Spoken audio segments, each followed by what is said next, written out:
E pra të dashur miqtë e mi, ja ku po ritakohemi sërish së bashku me mua Tirona Lilin për të komentuar pak lojën të Labinot Rexhës, hyrjen e Fjollës, debatet mes Labinotit Fjollës dhe këtë luftën e madhe që po bëhet në përrjete sociale jashtë shtëpisë së Big Brotherit për Labinot Rexhën.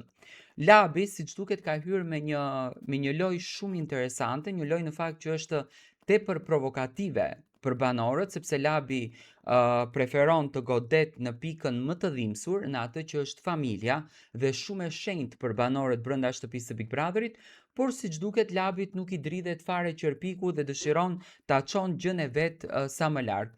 Por fansat e banorëve të tjerë kanë publikuar një fotografi që Labi ka patur një fëmijë jashtëmartesor me një grua sërbe. Tani, disa ditë më parë, media dhe rrjetet sociale u përfshin nga thashe themet se Labinot Rexha, banori Big Brother VIP Kosova 4, mund të ketë një fëmijë jashtëmartesor. Në rrjet të qarkulluan foto ku ai shfaqej me një grua sërbe dhe me një bebe ku nën përshkrim shkruan gjaku nuk bëhet ujë. Do me thënë shumë akuzë rënd kjo. Për të sqaruar situatën, bashkëshortja e Labinotit, Laureta Hoxha, reagoi në një intervistë për emisionin Kosova Today, duke mohuar që fëmia të ishte i tij dhe duke cilësuar historinë si një lloj keqkuptimi. Sipas Lauretës, zonjës së nderuar, nëna e foshnjës e kishte kontaktuar Labinotin vetëm për ndihmën në gjetjen e babit biologjik, i cili gjithashtu mbante mbiemrin Rexha. Ajo ka kërkuar ndihmën nga Labinoti për të gjetur prindin e fëmijës së vet. Ky fëmijë nuk ka të bëjë asgjë me Labinotin, ka deklaruar Laureta, duke theksuar se nuk kishte asnjë lidhje tjetër mes tyre. Megjithatë, një zhvillim i ri ka trazuar sërish ujërat.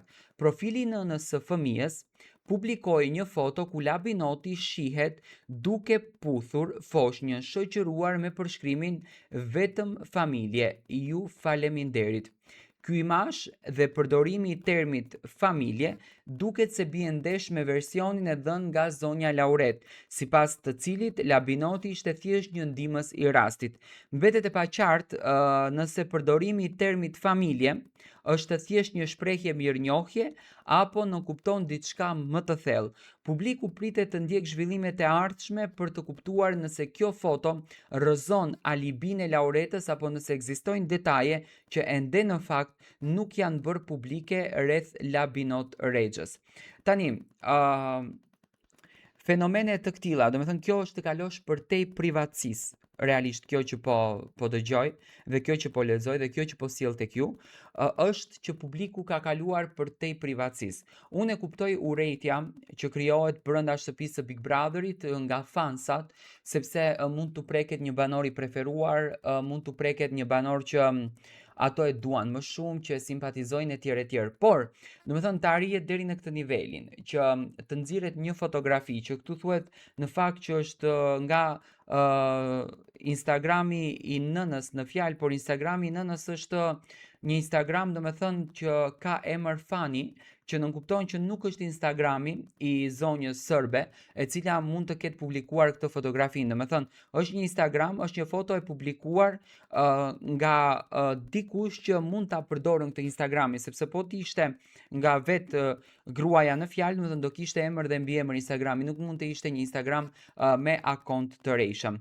Labi, thash, për zgjedhja e lojës që Labi ka bërë dhe fansat e Labit në vend që ta mbështesin atë në për Instagram e në për TikTok, ato duhet i dërgojnë një dron që Labi të vetëdijsohet edhe ta kupton, do me thënë, formën që jashtë po krijon një lloj nervozizmi dhe ky lloj nervozizmi tek fansat i çon fansat që të bëjnë domethënë veprime të këtilla që un apeloj në fakt të mos bëhen, sepse duhet kuptuar ato banor që janë brenda jashtë kanë edhe familje. Unë e kuptoj shumë bukur që Labi duhet t'i dëgjon këshillat e Fjollës, sepse Fjolla shumë bukur i tha mos e prek Elionën, mos e prek familjen e saj, sepse je duke bërë një gabim shumë të madh. Nuk preket në familje dhe unë nuk e kuptoj pse produksioni nuk po reagon që të ndërhyjnë në këto zënka të mëdha që ndodhin dhe të thotë më fal, por është e ndaluar informacioni nga jashtë. Dhe Labi për të disa të herë i thotë Elionës tregom arsyeën pse ke ikur nga shtëpia, po në fund të ditës ç'a të duhet ti është problemi i saj.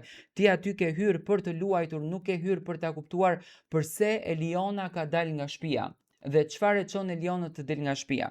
Do me thënë, është komplet e thënë në intervistë nga Eliona arsyeja pse është larguar dhe është privatësia e saj. Pse duhet të futen në privatësi kaq të mëdha dhe të shkaktojnë debate kaq të thella që në fakt lëndohen edhe familjar, edhe miq, por edhe fëmijë, se siç ka Labi familjar, ka dhe Eliona familjar. Dhe në këtë rast dy palët lëndohen. Unë mendoj që banorët këtë vit kanë hyrë duke marrë, sidomos Labi, e ka marrë lojën shumë personale, e ka marrë lojën shumë individuale dhe nuk e ka lojë sa e ka personale. Unë nuk e besoj në fakt që mund të jetë një e vërtet kjo, sepse unë e di që Labino Tregja ka bërë dhe ndima shumë, dhe mund të jetë një moment të ndime, por fotoja si është bërë, domethënë të letë të dyshosh, por unë dua të marrë mendimin tuaj, si e shikoni ju Labino Tregjën, formën e lojës si ka zgjedhur ai dhe sa do të qëndrojë ai në Big Brother, sepse Fjolla Morina në fakt ja dha deri diku atë dritën të gjelbërt apo atë informacionin nga jashtë Labinotit.